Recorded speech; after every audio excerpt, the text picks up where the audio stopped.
हरियाणा में खिला करके नरेंद्र मोदी जी के पास भेजने का काम हरियाणा के लोग करेंगे। आज हरियाणा के लोग आदरणीय नरेंद्र मोदी जी से बड़ा प्रेम और स्नेह करते हैं। मोदी जी भी जब प्रधान सेवक की भूमिका में रहते हैं तो हरियाणा के ऊपर भी अपना पूरा प्यार लुटाने का काम करते हैं। हम देखते हैं इन 10 वर्षों में आदरणीय नरेंद्र मोदी जी के नेतृत्व में हरियाणा में एक भी जिला इन 10 वर्षों में ऐसा नहीं रहा जिस जिला के अंदर 4 लेनिंग रोड, जिस जिला के अंदर एक्सप्रेस वे को टच न किया हो। हर जिला के अंदर सड़कों का जाल हरियाणा के अंदर बचाने का काम इन 10 वर्षों में किया है। अब चाहे मेडिकल कॉलेज बनाने की बात है हरियाणा के अंदर, चाहे यूनिवर्सिटीज बनाने की बात है हरियाणा के अंदर, चाहे कॉलेजेस बनाने की बात है हरियाणा के अंदर, चाहे हॉस्पिटल बनाने की बात है हरियाणा के अंदर, युवाओं की मैंने बात की है, चाहे गरीब को मकान देने की बात है, आयुष्मान कार्ड देने की बात है, चाहे गरीबों को मकान बना करके, चाहे उनको गैस का कनेक्शन दे करके हर वर्ग का सम्मान बढ़ाने का काम मोदी ने पिछले 10 वर्षों के अंदर किया है। मैं सभी से अपील करूंगा कि मोदी को मजबूत करें और घर से निकल करके भारी संख्या में राष्ट्र की मजबूती के लिए, लोकतंत्र की मजबूती के लिए कमल के फूल को वोट। चुनाव कैसा चल रहा है प्रदेश में? आप कई स्थानों पर जाकर आए हैं, किस तरह की मतदान प्रक्रिया चल रही है? क्या लगता है? देखिए, लोगों के अंदर बड़ा उत्साह है, जोश है और लोग वोट पोल कर रहे हैं। सुबह से जो व्यू आ रहे हैं कि लोग लाइनों में खड़े होकर के वोट दे रहे हैं। लोगों का नरेंद्र मोदी जी के प्रति बड़ा स्नेह प्यार है। मैं लगभग हमने 90 की 90 विधानसभाएं वहां पर जाकर के लोगों के बीच में सरकार की नीतियों के बारे में बताया। लोगों में बड़ा उत्साह। आदरणीय नरेंद्र मोदी जी हरियाणा के अंदर आए, बड़ा स्वागत हरियाणा की जनता ने आदरणीय प्रधानमंत्री जी का किया। आदरणीय अमित शाह जी आए, अमित शाह जी का जबरदस्त स्वागत हरियाणा की जनता ने किया। आदरणीय जगत प्रकाश नड्डा जी आए, उनका स्वागत हरियाणा की जनता ने बहुत जबरदस्त किया। आदरणीय ठाकुर राजनाथ सिंह जी आए, उनका भी स्वागत आदरणीय हरियाणा की जनता ने जबरदस्त किया। आदरणीय नितिन गडकरी जी आए, हमारी और भी वोटिंग परसेंटिंग कैसी रहेगी? आज वोटिंग परसेंटिंग की बात करें तो पिछले 5 चरणों में कुछ कम रही है। नहीं, देखिए, हम बताएंगे। हम अपील कर रहे हैं लोगों से कि घरों से बाहर निकल करके, गर्मी भी बहुत ज्यादा है, 48 डिग्री का टेम्परेचर है, परंतु जैसा आदरणीय प्रधानमंत्री जी की रैलियां हुई, आदरणीय अमित शाह जी की हुई, नड्डा जी की हुई, आदरणीय ठाकुर राजनाथ सिंह जी की हुई, इतनी भयानक गर्मी में लोग धूप की परवाह किए बगैर आदरणीय प्रधानमंत्री जी के भाषण को, उनके वक्तव्य को सुनने के लिए लाइन थे, धूप में ही खड़ा होकर के सुना। मुझे पूर्ण विश्वास है हरियाणा के लोग इस गर्मी की भी परवाह किए बगैर परिवार सहित निकल करके भारी मतदान करें। अपनी जीत और मनोहर लाल की जीत को लेकर आप लोग कितने आश्वस्त हैं? वो भी मार्जिन उतना रहे तो। और आपने अरदास भी की अभी?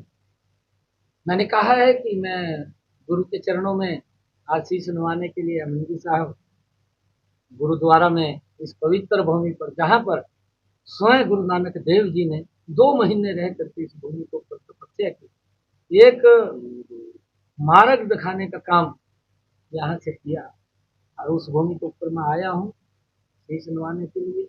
और हम पूर्ण इस बात से आश्वस्त हैं क्योंकि जो काम किए हैं, गुरुओं की जो प्रेरणा है, वो गुरुओं की प्रेरणा को लेकर के सरकार उस दिशा में काम कर रही है। गुरुओं के दिखाए हुए रास्ते के ऊपर चलते हुए ये हमारी सरकार, डबल इंजन की सरकार, ये लोगों के हित में काम कर रही है। उसका परिणाम है कि बड़े मार्जिन के साथ 11 के 11 कमल के फूल खिले, बड़े मार्जिन के साथ। बीजेपी मुकाबला किससे देख लिया? कांग्रेस से देख लिया, इनेलो से देख लिया, किससे मुकाबला देख लिया? देखिए, कांग्रेस का इंफ्रास्ट्रक्चर है, जो उसका ढांचा है, वो ढांचा भी जर्जर हालत में हो गया है क्योंकि उसके नीचे कुछ नहीं रहा। उसकी दुकान खाली हो चुकी है। अब उसके ढांचे के अंदर कुछ भ्रष्टाचार में लिप्त कुछ लोग हैं, उस ढांचे को लेकर के खड़े हुए हैं और वो ढांचा भी जब 2029 का चुनाव आएगा उससे पहले ढह जाएगा, वो ढांचा भी दिखाई नहीं देगा, क्योंकि लंबा समय कांग्रेस को देश के ऊपर शासन करने के लिए मिला है। अगर 60 साल कोई दल देश के ऊपर शासन करे और फिर वो दल के नेता बोले कि यहां पर ये कमी है, वहां पर वो कमी है, इसका जिम्मेवार कौन है? इसका जिम्मेवार वही दल है। अगर कोई समस्या हुई है या समस्या का समाधान हुआ है, ये 10 वर्षों के अंदर नहीं, 10 वर्षों के अंदर तो अगर आप लोग देखेंगे हर वर्ग के लिए बड़ी गति से काम हुआ, देश को बड़ी गति से आगे बढ़ाने का काम किया है। दुनिया में भारत का इन 10 वर्षों के अंदर रुतबा बढ़ाने का काम ये मोदी सरकार ने किया है। हमें इस बात का बड़ा आश्चर्य होता है, दुख भी होता है कि विपक्ष, कांग्रेस को विपक्ष में नहीं लोगों ने स्वीकार किया।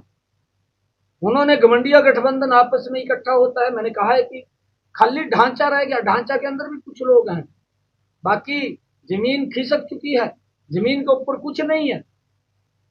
फिर भी वो ढांचे के अंदर जो लोग हैं देश को बदनाम करने में कोई कोर कसर नहीं छोड़ रहे।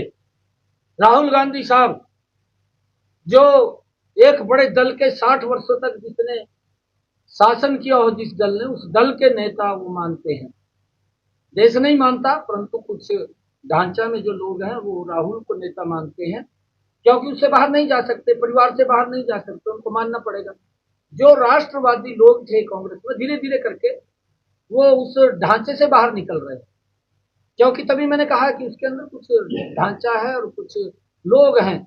वो व्यक्ति इंग्लैंड की असेंबली में जा करके वहां के सांसदों के बीच बैठ करके भारत के को बदनाम करने का काम करता है। नरेंद्र मोदी जी दुनिया में ईमानदारी से भारत का